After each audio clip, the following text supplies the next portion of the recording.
Bilang sari-sari store owner, tatanungin kita, ramdam mo na ba yung epekto ng pagtaas ng gasolina sa tindahan mo?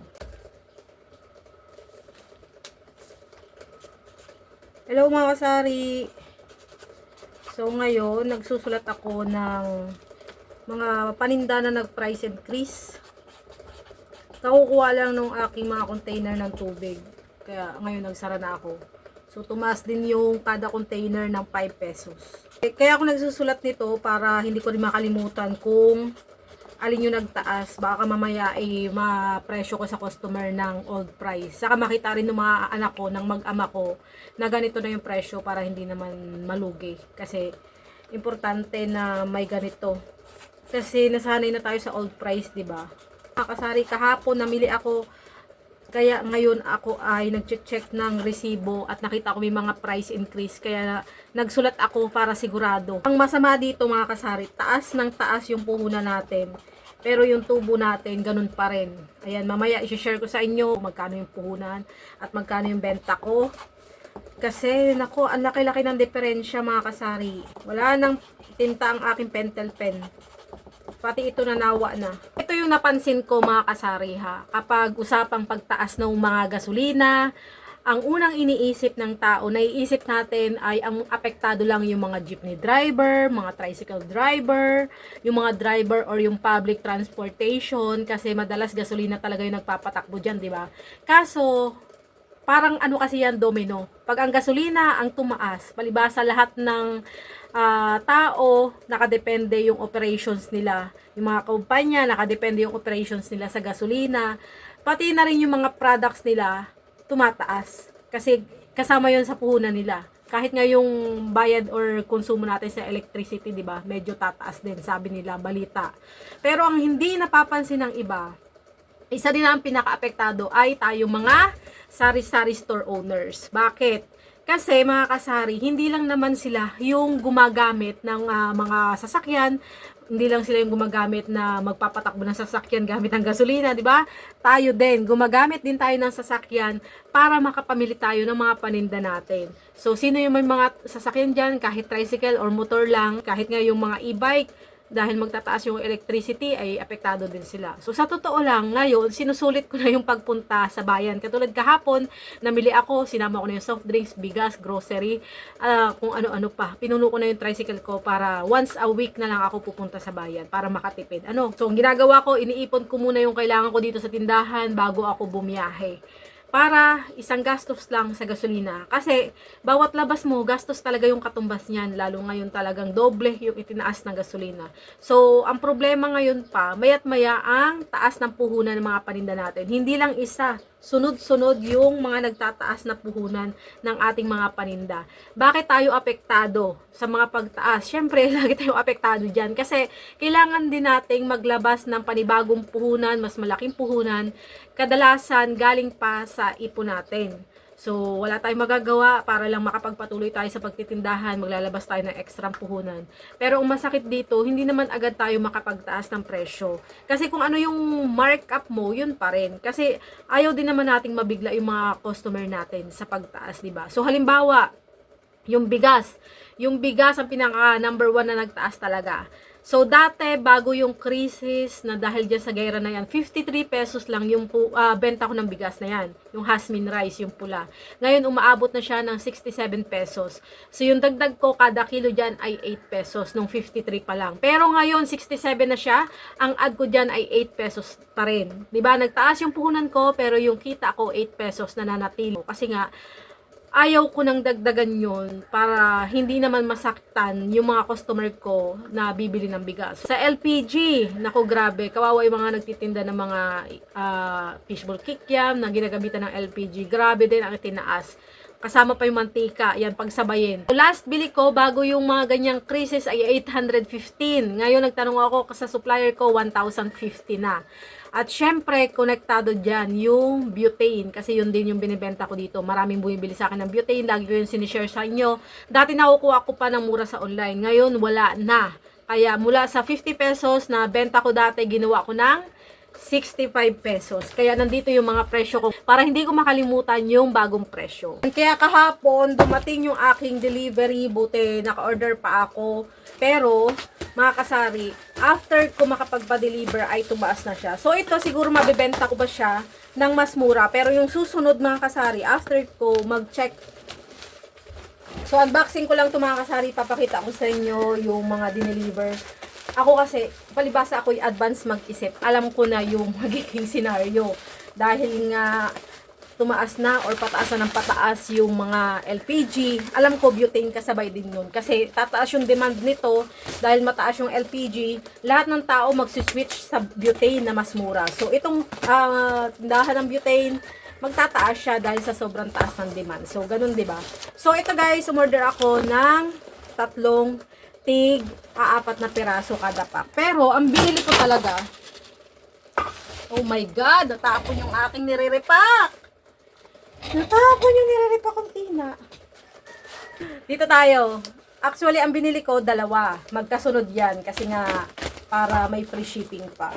So, ito, mabibenta ko pa siya ng mura, pero mabilis na lang ito maubos dahil nga nagtaas yung gasol, ay puputaktihin tayo ng mamimili dahil magsiswitch na nga sila dito.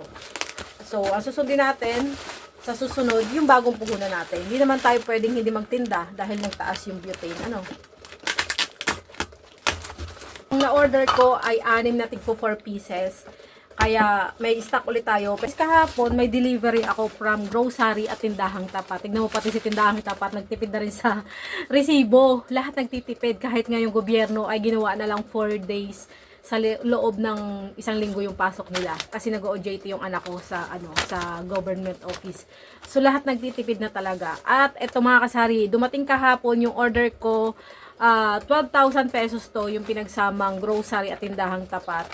So, wala naman ako napansing medyo nagbago sa mga presyo. Parang hindi pa ngayon kasi marami pa rin yung mga nagtaas o nakaraan. So, hindi naman siguro sila magtataas ulit ngayon. Mga kasari, advice ko sa inyo, ayan, maging mapagmatcheck tayo sa resibo natin. Mag-check tayo lagi.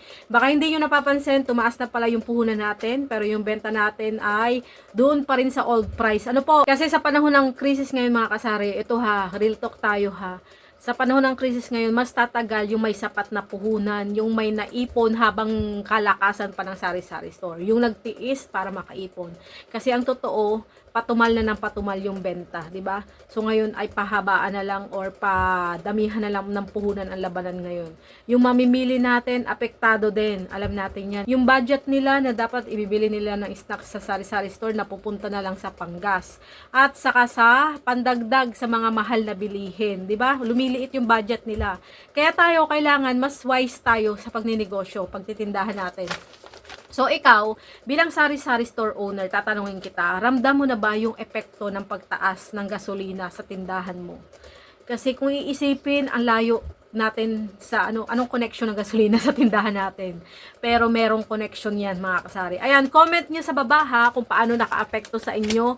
Dahil syempre, apektado tayo dahil ang mga supplier natin ay mga nagtaas na rin. Ang dahilan din nila ay dahil sa gasolina. Ano po? At sana ang ipag-pray natin ay matapos na yung kaguluhang ito sa mundo natin para matapos na yung crisis na ito. Sabay-sabay tayong magdasal na sana ay matapos na para makapagpatuloy tayo sa normal na buhay. Hindi katulad ngayon na araw-araw nagugulat tayo na biglang taas yung gasolina. So, ayan, yung price increase ngayon as of today, tataas na at yan ang itataas at idadagdag ng mga kumpanya ng gasolina sa kanilang mga presyo. Kaya, dahil sa pagtaas na yan, maaapektuhan ulit tayo at patuloy na maapektuhan kung patuloy pa rin magtataas at kahit pa paano may supply pa rin at sana hindi pa rin maputol yung supply kasi yung balita nga ay nationwide mawawala ng kuryente lalong hindi tayo makakapagpatuloy pagka ganun.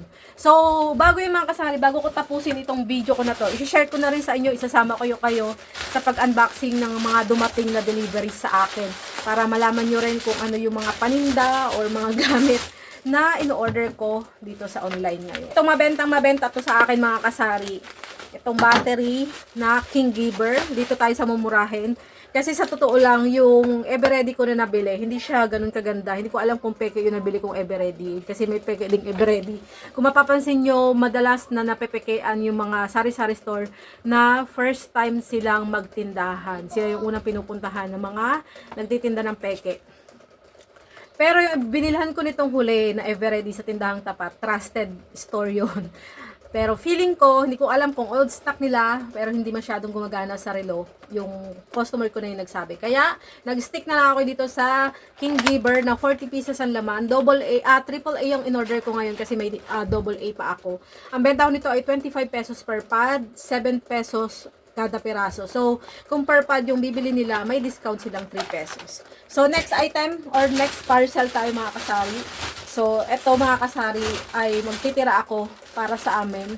Para for in case of emergency ay may stock kami dito sa bahay. Ano po, para hindi naman makamamaya mawala ng supplies kahit sa online. Mahirap na. So guys, hindi siya paninda. Pero, nasisira na kasi yung buhok ko. Nakita ko kasi to kinakamangyan sa TikTok. So, umorder ako, nabudol ako. Shampoo and conditioner yata to. Para to sa mga frizzy hair. Para to sa mga matitigas yung buhok. Kasi nagpa-reband ako guys, pero lalo siyang nasira.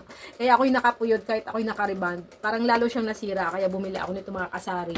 Hindi ko planong magpa-reband. Kaso may lumapit dito, gumagawa ng buhok, dati kong kaibigan. Napilitan ako bilang tulong na rin sa kanya, kaso nasira. Ang ginawa niya para matanggal yung dulo kong nasira niya, ginupit niya ng layered, pero ang gaspang pa rin. Ayan, moving forward. Ayan, ito naman ay pangkulay ng buhok. Dapat dalawa kami ng anak ko ang gagawan niya ng buhok nung time na yun. Buti na lang. Hindi pumayag yung anak ko kasi may trabaho nga. Kasi di ba pag reband, 3 days hindi maliligo, mabaho yung gamot. Buti na lang. Kundi nasira din yung buhok ng anak ko. So, ang gagawin ko, ako na lang ang gagawa ng buhok niya. So, ang kulay na napili ko ay itong milk tea ash. Yan mga kasari.